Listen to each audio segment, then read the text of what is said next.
Lou is a good little trickster. Yeah, he got me back. He got me back.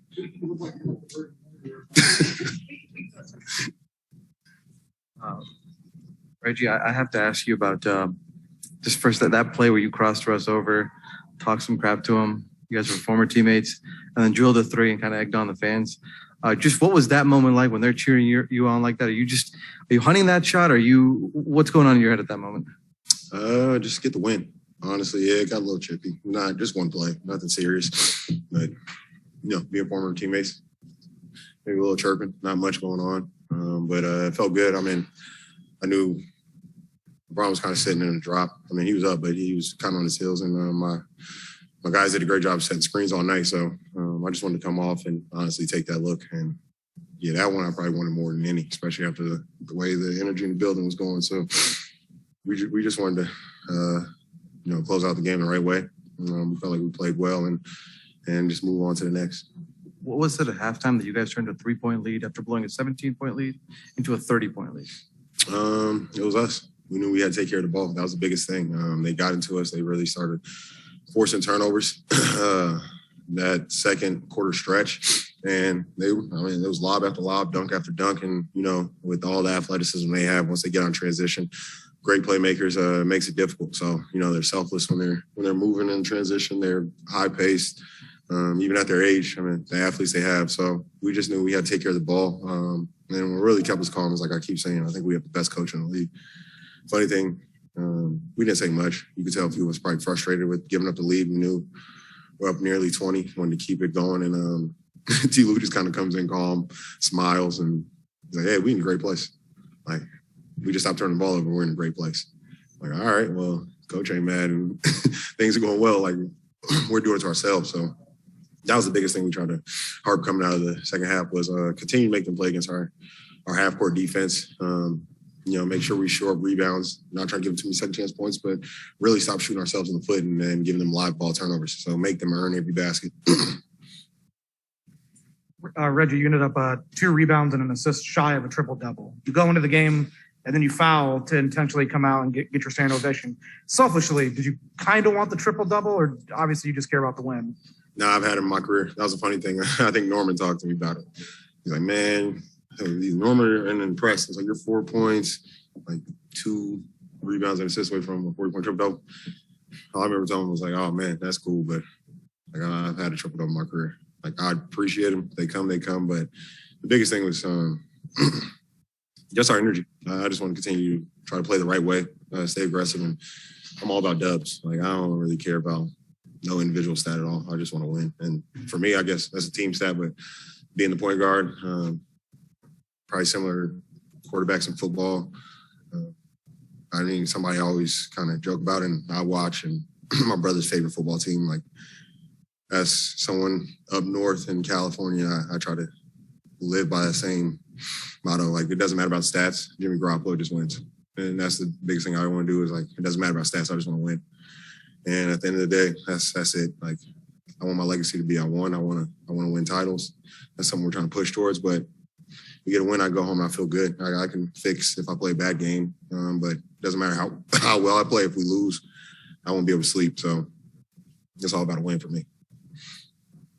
Reggie, you're talking about stats, and the one that jumps off for me is the fact that the Clippers outscored the Lakers by 44 points in your minutes. So I don't know how much y'all talk about plus minus among players and everything, but when you see that you're a plus 44 after a game like this on national TV, everybody's seeing, like, how do you react to something like that?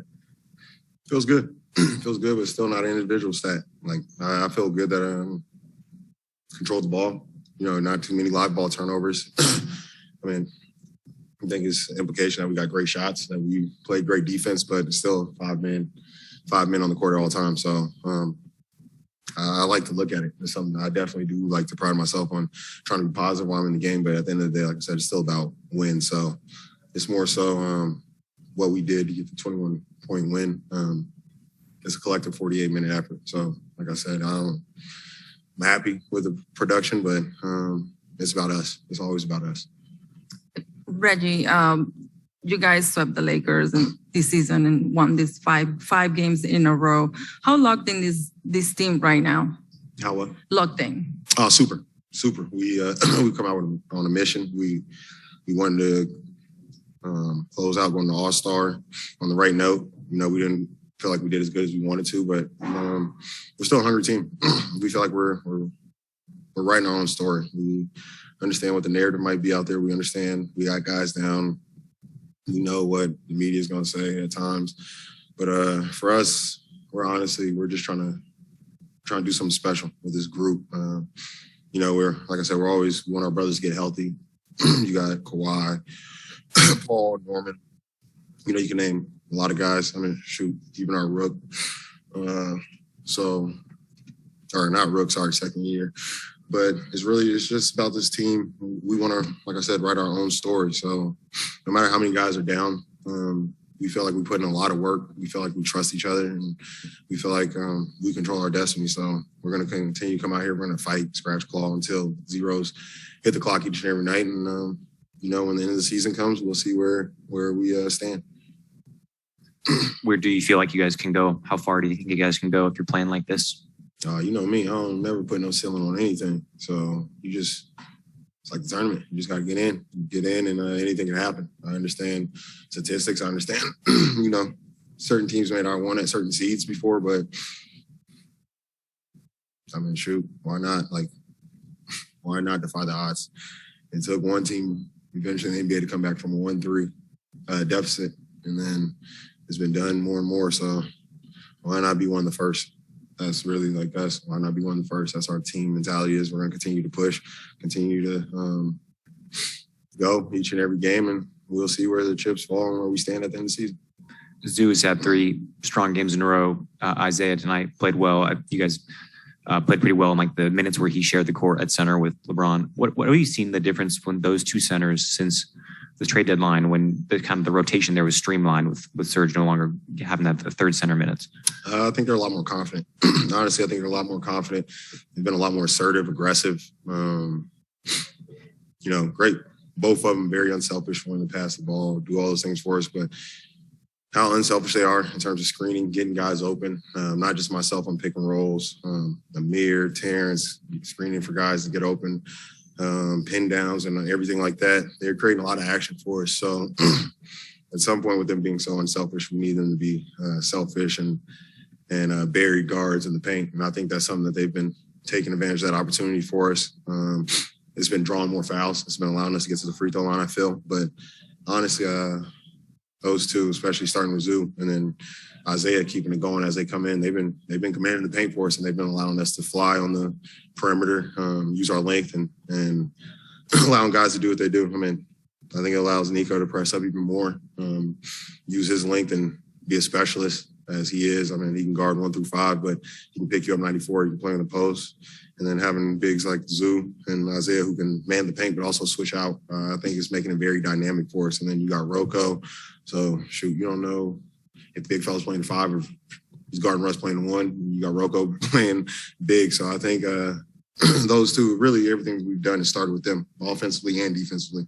Like the way Zoo's setting screens, like I said, and the way he's commanding the paint, the way that guys are collapsing on him. He's making reads for me especially easy. Like he's taking 2, 1 or 2, tagging. He's springing me open. I just got to make the right pass. And then from there, we're just playing. So he's really been the focal point, I feel.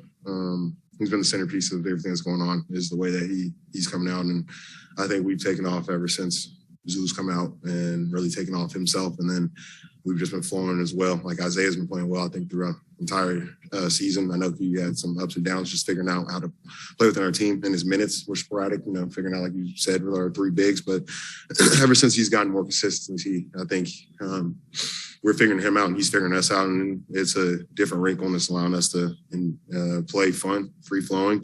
And, I mean, I ain't gonna lie, I love when he gets the ball in his hand and the way he's passing, and it makes everybody just have so much more fun, and it makes things easier for us when we're cutting. We're getting easy baskets, and it's just been free flowing and a fun brand of basketball right now.